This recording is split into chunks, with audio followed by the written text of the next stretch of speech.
Good morning, everybody. Welcome to the Shire. I'm Scott, your Shire custodian and caretaker, and it is a beautiful day in the woods today. It's going to be about 80 degrees, low humidity, beautiful September day.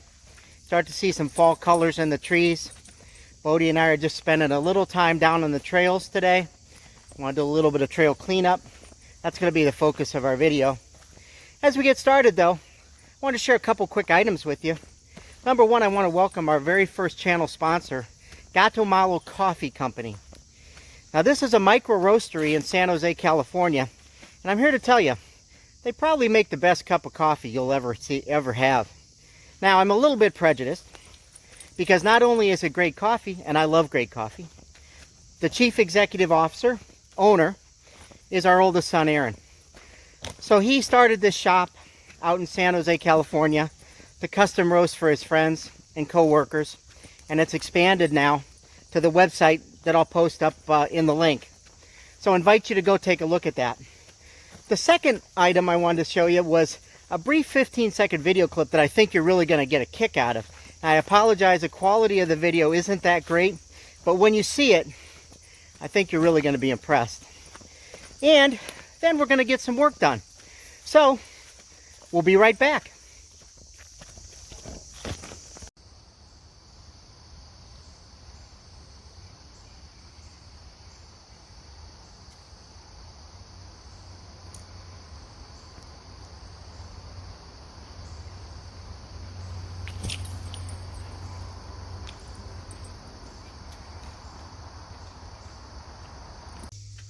So that little bit of video was pretty cool, wasn't it? Yeah, I thought that was pretty special. You don't get to see that all the time. So right now, those boys were just playing. In about another 3-4 weeks, they won't be playing anymore. That'll be for real. The reason we know they were playing is after Bodie and I saw them for a little while and watched them as quietly as we could, they walked off together as pleased as could be. So obviously, it wasn't a big deal. One of the great pleasures we have down at the Shire is the ability to spend time in the woods, walk on some of the trails that Betsy and I have worked on, we maintain. We got almost a mile's worth of trails here in the woods, and it involves some maintenance. One of the things Bodie and I like to do when we come is we like to spend some time picking up sticks, kind of just making sure everything is where it should be. We had a couple of good thunderstorms come through the last few days, and as a result, there's a few sticks down, so we do it. So I get my friend Bo. Hey, Bo. He's busy doing some trail cleanup on his own right here. But Bo and I like to walk down in here because I'll tell you what, I think you live longer if you spend time in the woods. So we're just spending time, kind of just going on the trails, just enjoying ourselves, seeing what we can see. It's not really work if you have this much fun in the woods. But here's the story. So when I say we pick up sticks in the woods, sometimes the sticks are a little more than just, sticks. So we were walking down here a minute ago, and what do we see? But this. So, that's a dead ash tree. It uprooted, it fell across the trail. Ironically, if you can see right here, it fell almost exactly beside an earlier dead ash tree that we cut up in July. So, our job today is pretty simple. We got to clear the trail. Bo, we're going to go get some equipment, some tools, come back, and we'll see you in a minute. Stay tuned.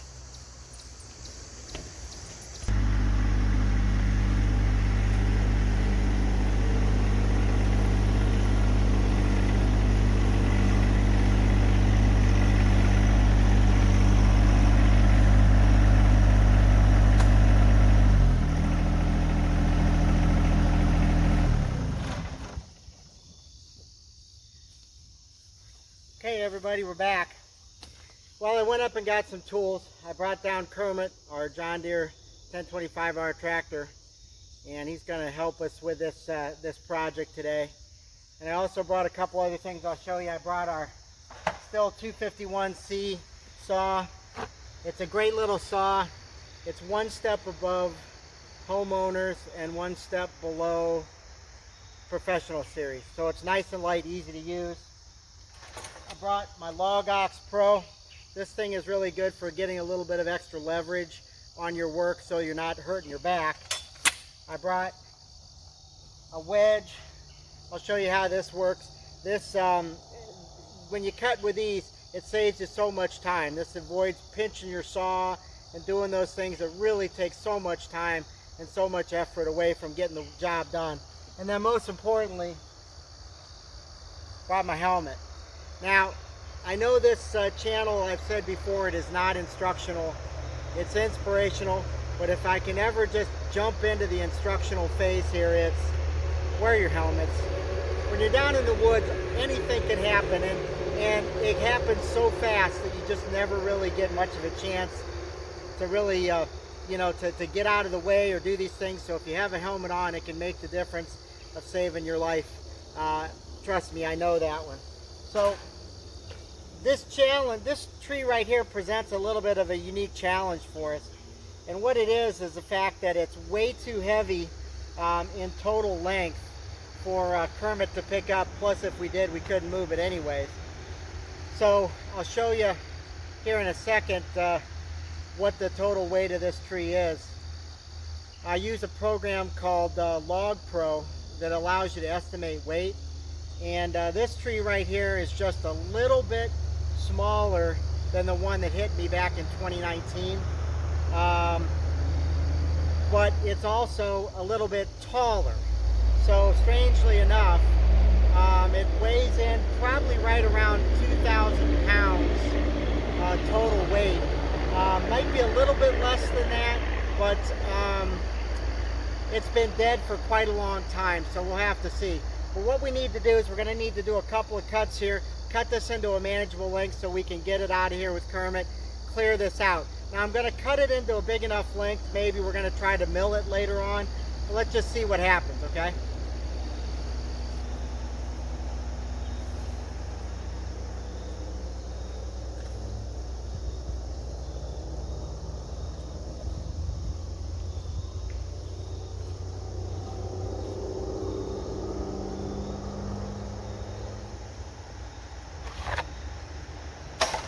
Nothing says shenanigans in the woods like chainsaws, so let's have some fun.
Well, that was a little bit bigger than I thought there. I think I misspoke. Based on my estimates, this tree is actually a little bit larger than the tree that got me back in 19, but not a whole lot bigger. But we got a couple of nice cuts in. We got a section here that's about 6 feet, 6.5 feet long. We're gonna see if we can pick it up with Kermit. So let's give it a shot.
So, a successful project completed.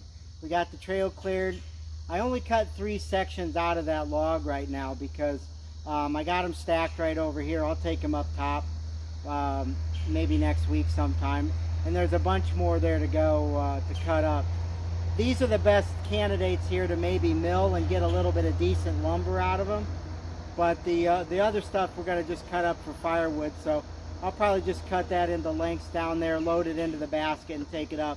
I might put a little film of that in there too. But so that was good. That was great. And I can emphasize, please folks, if you're going to play around in the woods, be safe. Do the things you need to do. It's a ton of fun being down here playing. But boy, please be safe.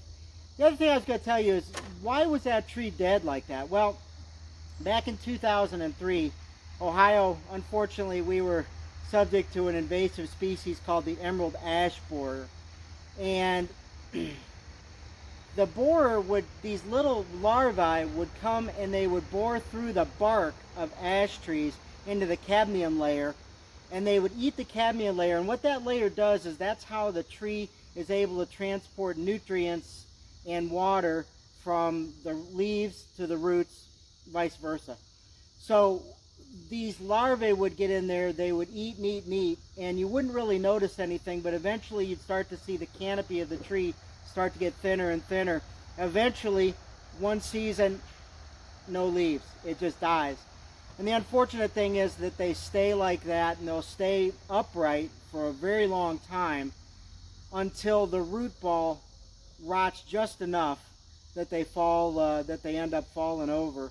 And boy, they can cause a lot of damage when they fall over. I'm one to tell you that that's for sure true. But anyway, so we got that done. That was a lot of fun.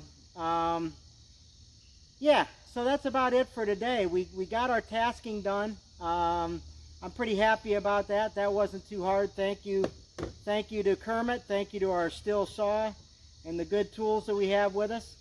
And we're going to say goodbye for now and move on to the next thing. Oh, I was going to tell you again, make sure you visit as we said at the beginning, Gato Malo Coffee. You won't regret it. It's a really pretty cool place. And the cool thing is it's got Aaron and Allie story on there about how they met and the concept of why they started the coffee company. So take a look at that. I think you'll be pleased, and it is some really great coffee. Other than that, we're going to do some more shenanigans, and we'll see you next time we're in the woods. Until then, may your day be filled with shenanigans. Have a great day.